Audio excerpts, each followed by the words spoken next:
2025 was kind of a rough year for the video game industry. Between price hikes, studio layoffs and closures, broken launches, lawsuits, AI slop, protection of predators, and basically everything Microsoft is doing, it's a hard time to be into gaming. On the plus side, we got a ton of great, boundary-pushing games this year. Since I actually bothered to play a decent amount of new games this year, I thought I'd finally make another end-of-year countdown, this time focusing on the highlights of this year's releases. If you're wondering what non-2025 games I played this year were, well, I got hooked on Stardew Valley and had a ton of fun building up my farm, maximizing profits, and bonding with the people of the valley. I got back into Mario Party and had a lot of fun tempting Lady Luck with my friends and sister, even if some of the games are kind of ass. I gave Xenoblade X another chance through the Definitive Edition, and actually had a great time with it, even if I still prefer the main trilogy. Xenogears is one of the best RPGs I've ever played, and I'm kinda considering giving it its own video before I talk about the Xenoblade games. There were plenty of other awesome oldish games I played for the first time these past 12 months, but I only have so much time, and this video is meant to solely be about new releases, so I won't be going over those. Also, I'm not counting DLC for existing games, in case you're wondering why Star-Crossed World isn't here. Without further ado, it's time to look back at this year to discuss some great games, and also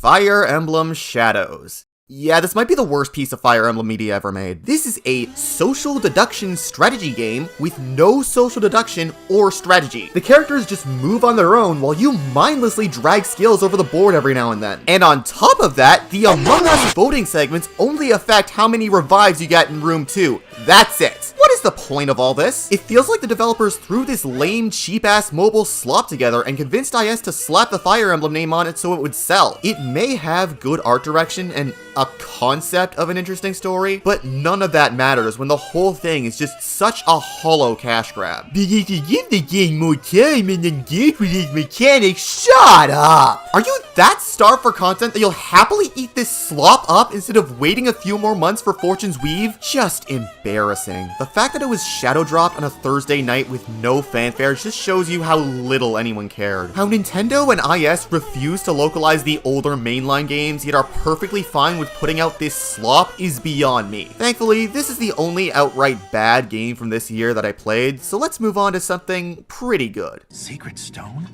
Demon King? Tears of the Kingdom might be one of my favorite Zelda games, but even I can admit that it didn't exactly have the best plot. With Hyrule Warriors Age of Imprisonment, it's nice to get a lot more details on what Zelda got up to in ancient Hyrule. We get to see so much more of the distant past and imprisoning war, we learn a lot more lore such as what led to the Zonai's demise, and most importantly, we meet Kalamo, the most epic Korok to ever exist. It's a very nice companion piece to Tears that thankfully doesn't go full-on fanfiction like Age of Calamity did, instead elevating plenty of Tears' plot beats. Not sure why we didn't get this kind of story in the first place, but oh well. It still got plenty of sprawling, button-mashy warriors goodness, complete with a much more stable frame rate and some awesome new abilities like Sync Strikes and Zonai devices. My favorite character to play as was Rauru. No wonder he was the king in this time period. It's nothing mind-blowing or worth $100, but I still enjoyed Age of Imprisonment. What can I say? I'm a simple guy. I like Zelda and I like button mashing. I really gotta play the original Hyrule Warriors at some point.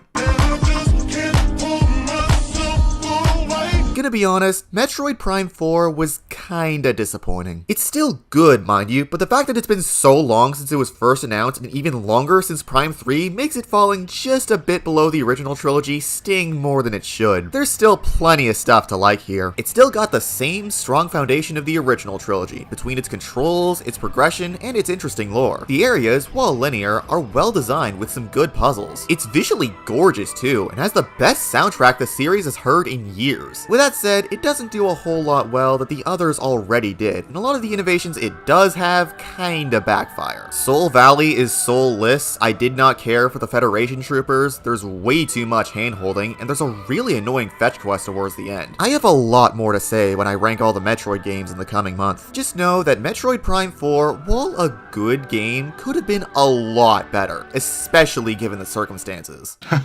More like Cherem anime. Date Everything is a very wacky dating sim where you, well, date everything. It's a very charming time, wandering through your house, trying to find which dateable you haven't met yet. There are so many suitors, including, but not limited to, your phone. your bed, your fireplace, your laundry, the game's UI for crying out loud. Most of the 100 plus datables are interesting and well-written people, and I enjoyed experiencing their stories, and a little more than that in some cases. It's a little tedious that you have to speak to 5 datables per day without going to bed early for a while, and it's also easy to get locked out of the game's best ending if you get even a few hate endings. And a handful of storylines just plain suck. Looking at you, Arma. Despite that, Date Everything is a fun, funny experience with a stacked voice cast that's worth your time. Also, I don't know how the devs expected us to want to date anyone else after having this absolute baddie be the tutorial character. Thank God this universe seems to be okay with having infinite amounts of lovers. Unless you're Harper. Hey man, what's going on? I'm on the highway right now. Mario Kart World is a game that, despite its many flaws, I still have a ton of fun with for one simple reason. It's Mario Kart. The trick system in World is easily the series' best. It adds so much more depth to the core gameplay and various tracks. There are plenty of awesome new tracks, and while the retro track selection is puzzling, they mostly make up for that by giving them some insane overhauls that make them stand out so much more. The new Knockout Tour mode is also a lot of fun. It gets intense trying to stay in the race the whole trip across the continent. There's a free roam mode with plenty of short missions, there are tons of adorable costumes you can dress everyone up in, and the soundtrack goes unreasonably hard, with so many insane remixes of past Mario songs in so many genres, and the new tunes are no slouch either. While I don't mind the connecting routes between tracks in theory, since they have some charm and spectacle, many of them boil down to straight lines, reducing your time on most destinations to 1 lap. The fact that they force these on you in Grand Prix and online kinda sucks. The battle mode is ass, I wish the free roam objectives had better unlockables, and while I like the double racer count, it also makes a lot of races boil down to item spam. Mario Kart World, in spite of its flaws and its price tag, is a very fun time, and a nice breath of fresh air after playing 8 for the last 11 years. I put it between Wii and Double Dash on my Mario Kart ranking, if you're curious. Constance! I was looking forward to Constance for a while leading up to its release. It's a Metroidvania that combines the art, exploration, progression, and combat of Hollow Knight with the airtight platforming and heartfelt story and themes of Celeste. The various abilities you get are fun to use, the different regions are all well designed, and there are plenty of wild enemies and insane bosses that keep you on your toes. Paired with colorful visuals and a touching story about dealing with stress and burnout, this is definitely one of this year's most overlooked games. To be honest, I kind of wish it was longer. I wanted to enjoy its gameplay for longer and see its story be a bit more fleshed out. Still though, what the game does have is very great, and I highly recommend giving Constance a chance. It's on Steam right now, and if your PC sucks, don't worry, because it's coming to consoles in just a few months. Don't miss it. Masahiro Sakurai, you've done it again! While I like Kirby Air Ride on the GameCube, I won't deny that it felt a bit rushed and light on content. So I am overjoyed to say that Kirby Air Riders is amazing. It has the same foundation as the original, but it adds so much more to the mix and is way more fun to play. Having more than 3 characters to play as is a breath of fresh air, and they're all very balanced and fun. The tracks are mostly fun, the controls are intuitive, the specials are so cool, Road Trip has a solid adventure mode, and I'm so glad Sakurai didn't skimp out on the story and cutscenes this time, going all in on the cosmic horror that's defined recent Kirby games. Most importantly, City Trial is so much fun. The larger map, the extra players, the online support, the insane events, and it letting you choose the stadium this time have all made me finally see the hype behind the mode. And there are so many other quirks to this game, like My Machine, the gummies, the hats, basically whatever Sakurai felt like throwing in, and I'm here for it. Kirby Air Riders is an outstanding new take on a rather niche racing game from the 2000s, and easily the Switch 2's best multiplayer offering so far. Don't forget, I'll hit you with my car. After finally going back to finish Undertale, I picked up its successor, Deltarune, and got very hooked on it. I put the soundtrack on full blast a ton, and have often stayed up very late to watch theories about the game. We're mainly gonna go over chapters 3 and 4, as those two released this year. Chapter 3 initially seems like more of the same charade 1 and 2 put you through. This time, the fun gang is on a game show, with almost everything being TV themed. The minigames are fun, Tenna is funny, it's just a little by the numbers now, and it makes you think future chapters will follow suit. But then...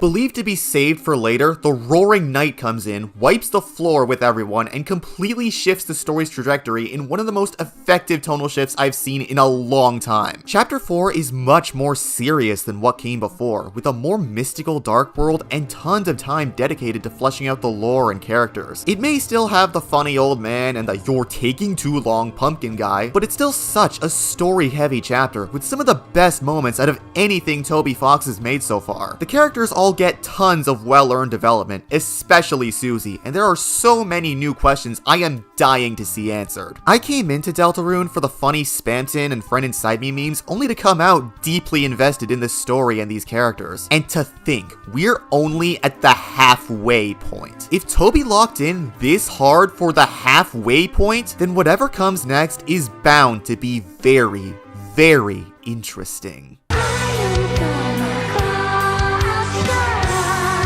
Yeah, Hades 2 is really good, no notes. The weapons you get to play around with are really fun, the Binding Circle is a much more effective cast than the flimsy bullet, and the various upgrades you get from the gods and other items are a lot of fun to experiment with. No two runs will be the same, as you'll always have a wildly different build with everything you find on your journey. The areas are pretty solid, with Morning Fields being a much better third region than Elysium. Malinui is such a precious bean, the Arcana system is interesting, the music goes hard. Basically, if you like roguelikes, you'll love Hades 2. I'm not completely sure if I should rank it since, sorry about this, I kind of dropped it after beating Chronos for the first time. But I still had a blast, no matter how many times I had to restart. Now join your brother inside the painting!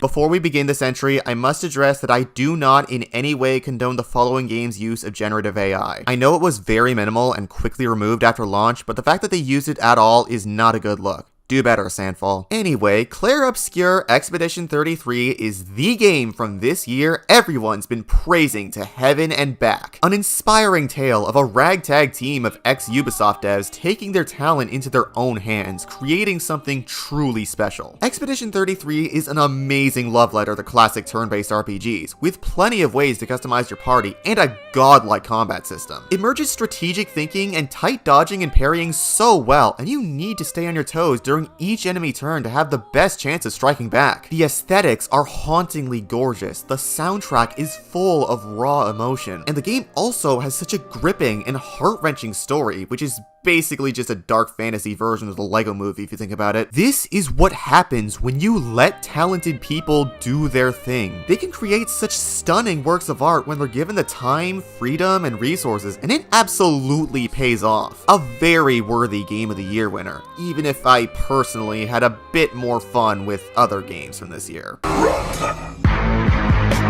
Doom: The Dark Ages is just another Doom game, and I couldn't be happier. Along with a sick medieval style, Dark Ages brings in the fun, fast-paced action we've all come to expect from this series. The Shield Saw is such a fun new mechanic with so many uses from parrying to throwing. The numerous new weapons are very fun, especially the Skull Crushers. Seriously, they use ground up pieces of skulls as ammo. If that isn't metal as I don't know what is. There's a big emphasis on exploration in this game, akin to classic Doom, with the gold you find everywhere being tied to the upgrade system. Exploring these vast levels and making the Slayer as strong as possible is a ton of fun. I think I already said everything I need to in my Doom rankings, so go watch that for more info. It may not have set the world on fire like 2016 or Eternal, but I still had a blast with Dark Ages. You really can't go wrong with Doom.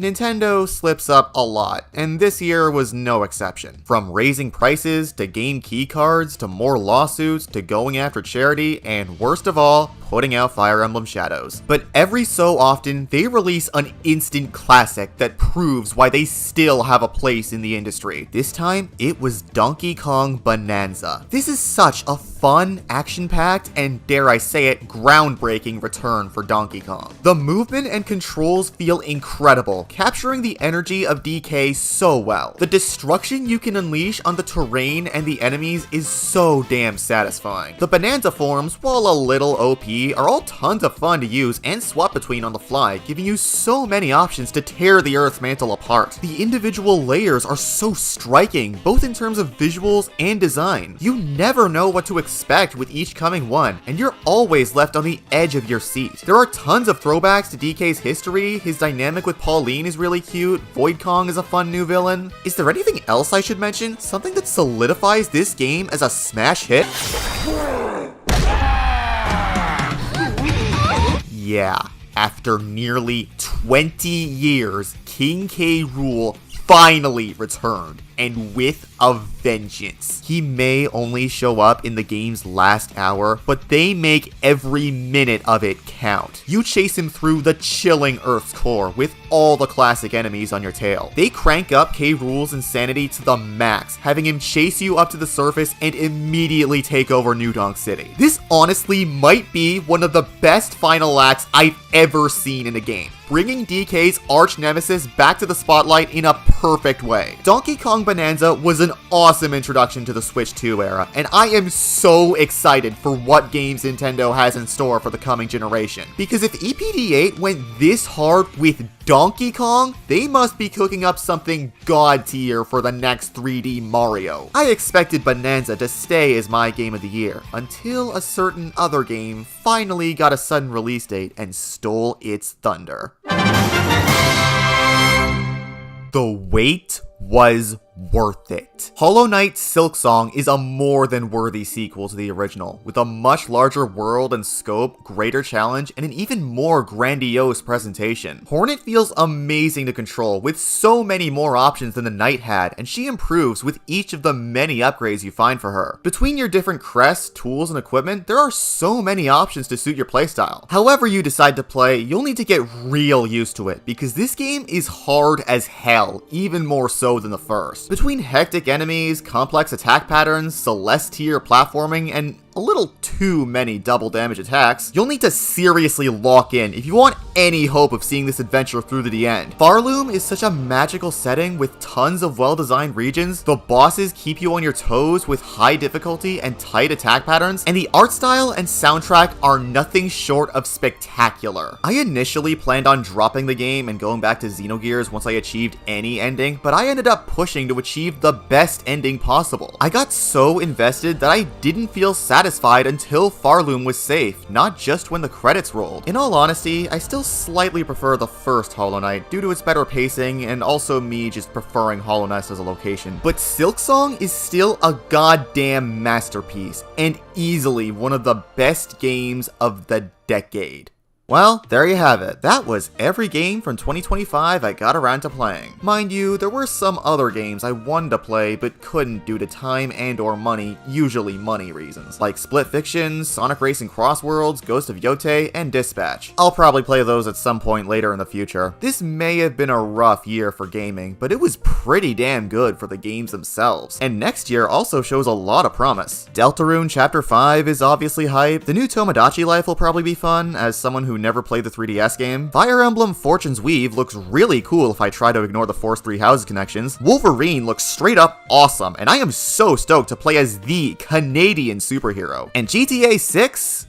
Okay, I'm getting a little worried about that one, to be honest. As for my channel in the coming year, well, obviously I'm going to be ranking the Metroid games. I've already finished the script for it, in fact, so expect that video very soon. I'll also hopefully get around to ranking all the Mario parties, and another series or two if I have time to spare. Perhaps I'll jump back to what put me on the map, talking about an animated movie from my childhood. A good one this time. I might even take another deep dive into a bad video game, one that everyone seems to love for some reason. And, of course, on this day 5 years ago, I made a promise that I still have yet to fulfill. For several years now, I've wanted to talk about this underrated masterpiece that so few people outside of its series fandom are aware of, due to its publisher's stubborn refusal to remake or even translate it. That game is none other than Fire Emblem Genealogy of the Holy War. See you then.